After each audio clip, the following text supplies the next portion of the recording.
അടുത്തത് പറയുന്നത് market positioning strategies ആണ് കേട്ടോ. എന്തൊക്കെ സ്ട്രാറ്റജീസാണ് പൊസിഷൻ ചെയ്യുന്നതിന് വേണ്ടിയിട്ട് നമ്മൾ ഏതൊക്കെ ഉപയോഗിച്ചിട്ടാണെന്ന്. Positioning by product attributes and benefits, position by price, position by use or application, position by product user, positioning by product class, positioning by competitor, position by cultural symbols. ഇങ്ങനെ 7 സ്ട്രാറ്റജീസാണ് എന്ത് ചെയ്യണത് പ്രൊഡക്റ്റ് പൊസിഷൻ ചെയ്യാനായിട്ട് ഉപയോഗിക്കുന്നത്. അതിൽ first one പറയണത് positioning by product attributes and benefits. അതായത് പ്രൊഡക്റ്റിന് എന്തെങ്കിലും പ്രത്യേകമായ ഫീച്ചർ വെച്ചിട്ട് എന്ത് ചെയ്യണത് പ്രൊഡക്റ്റിനെ പ്രൊമോട്ട് ചെയ്യണത്. 1-2 ആട്രിബ്യൂട്ട്സ് ഒരേ സമയം ആ പ്രൊഡക്റ്റിൽ നിന്ന് പ്രൊവൈഡ് ചെയ്യാൻ പറ്റും. It is A common approach in positioning A product on the basis of the specific characteristics or benefits of it. സാധാരണയായിട്ട് ഇങ്ങനെ പ്രൊഡക്റ്റിനെ പൊസിഷൻ ചെയ്യാറുണ്ട് എന്തെങ്കിലും പ്രത്യേകമായിട്ടുള്ള സ്വഭാവ സവിശേഷതയോ ബെനിഫിറ്റ്സോ പ്രൊഡക്റ്റിനുണ്ടെന്ന് പറഞ്ഞിട്ട്. Example, Colgate offers the benefits of preventing cavity and fresh breath. Colgate offer ചെയ്യേണ്ട അവരുടെ ടൂത്ത് പേസ്റ്റ് കൊണ്ട് നമ്മൾ ബ്രഷ് ചെയ്തിട്ടുണ്ടെങ്കിൽ ക്യാവിറ്റിയെ പ്രിവെൻറ്റ് ചെയ്യുന്നതിന് ഫ്രഷ് ബ്രീത്തിന് സഹായിക്കുന്നുണ്ട്. അപ്പോൾ 2 ആട്രിബ്യൂട്ട്സാണ് അത് പ്രൊവൈഡ് ചെയ്യണത്. രണ്ടാമത് പൊസിഷനിങ് ബൈ പ്രൈസ് ആണ്. മാർക്കറ്റേഴ്സ് സാധാരണയായിട്ട് ഉപയോഗിക്കുന്ന ഒരു സ്ട്രാറ്റജിയാണിത്. Premium brands are position at high price to capture the market whereas others offer their brand at competitive price. എന്താണ് കോമ്പറ്റീഷൻ വരുമ്പോൾ ബ്രാൻഡ് പ്രൊഡക്റ്റുകൾ പ്രീമിയം ബ്രാൻഡ് പ്രൊഡക്റ്റുകൾ എന്തായിരിക്കും ഹയസ്റ്റ് പ്രൈസാണ് ഓഫർ ചെയ്യണത്. അവരുടെ വിലയ്ക്ക് യാതൊരു വ്യത്യാസവും വരില്ല. എക്സാമ്പിൾ, ബബിൾ ടൂത്ത് പേസ്റ്റാണ് എക്സാമ്പിളായിട്ട് പറയണത്. മൂന്നാമത് positioning by use or application ആണ് കേട്ടോ. അനദർ ഇമ്പോർട്ടൻറ്റ് പൊസിഷനിങ് സ്ട്രാറ്റജിയാണിത്. പ്രൊഡക്റ്റിന് സ്പെസിഫിക് യൂസ് ഓർ ആപ്ലിക്കേഷൻ എന്ന് പറയുന്നത് എന്തെങ്കിലും പ്രത്യേകം ആവശ്യത്തിന് വേണ്ടി മാത്രം ഉപയോഗിക്കുമെന്ന് പറഞ്ഞ് കാണിക്കുന്നത്.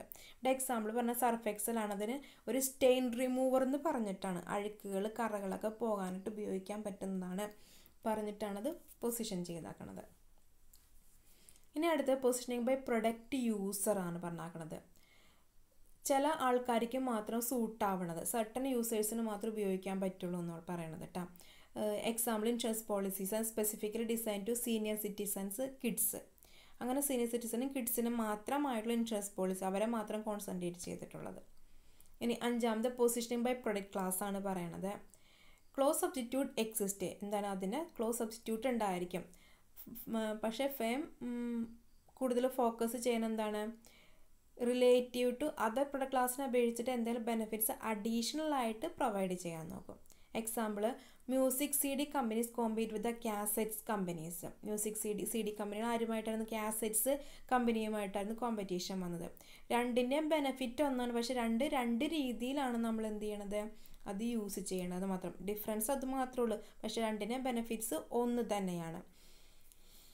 രണ്ടും പ്രൊഡക്റ്റ് ഡിഫറെൻറ്റ് പ്രൊഡക്റ്റ് ക്ലാസ് ആണ്. അതായത് ഒരെണ്ണത്തിന് സ്റ്റോറേജിന് സ്പേസ് കൂടുതലാണ്, പിന്നെ ഈസി ആയിട്ട് നമ്മൾക്കത് കൊണ്ടുനടക്കാൻ പറ്റും, ഹാൻഡിൽ ചെയ്യാൻ പറ്റും, അങ്ങനെയൊക്കെയുള്ള. പിന്നെ എന്താണ് പെട്ടെന്ന് റേസ് ചെയ്ത് കളയാനൊക്കെ പറ്റും. അപ്പോൾ അതൊക്കെയാണ് CDയും കാസറ്റ്സ് തമ്മിലുള്ള ഡിഫറൻസ്. പക്ഷേ ബെനിഫിറ്റ്സ് രണ്ടിനും എന്താ നമുക്ക് മ്യൂസിക് കേൾക്കാൻ സാധിക്കും. അപ്പോൾ അത്തരത്തിൽ പ്രൊഡക്റ്റ് ക്ലാസ് വെച്ചിട്ട് പൊസിഷൻ ചെയ്യണത്. അടുത്ത പൊസിഷനിങ് ബൈ കോമ്പറ്റീറ്റർ ആണ് പറയണത്. ചില ഫേമുകൾ എന്ത് ചെയ്യും അവരുടെ കോമ്പറ്റീറ്റർ ആണ് അവരുടെ പ്രൊഡക്റ്റ് വെച്ചിട്ട് എന്ത് ചെയ്യും അഡ്വർടൈസ്മെൻറ്റ്സ് കൊടുക്കുക, പ്രൊമോഷൻ മെഷേഴ്സ് കൊടുക്കുന്നത്. A means of gaining the decide position for their brand competitor in the mind of the consumer.